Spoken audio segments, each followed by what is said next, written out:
It's Prime Day, and I want to share some tricks because there are some things that I have to buy over and over again, and I want to get the best price. All right, everyone needs a fire extinguisher, probably a few, but we're going to go here to Honey, and we're going to go to see price history, and it's going to come up, and it's going to show just the last 30 days. We're going to go to last 120 days, and yep, that is the best price, so that's a good deal. Let's go to the Apple AirTag 4-pack. It says it's on Prime Day deal. We're going to go to Honey. We're going to go to see price history right here. And it's going to pull up. I already have it up, and I have it the last 120 days.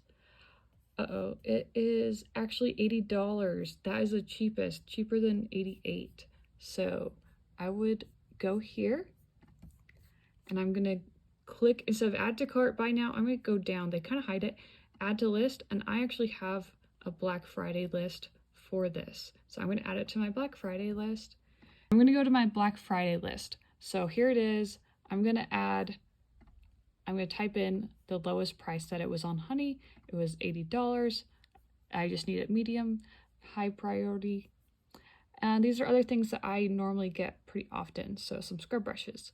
So I have on here the lowest price I've seen is $10. So right now it's not that good. This is another thing that I get pretty often. $10, but the lowest I ever saw in 2022 was $16. So that's a good deal. Don't forget, on Honey, you can go on here and watch for price drops and you will be notified.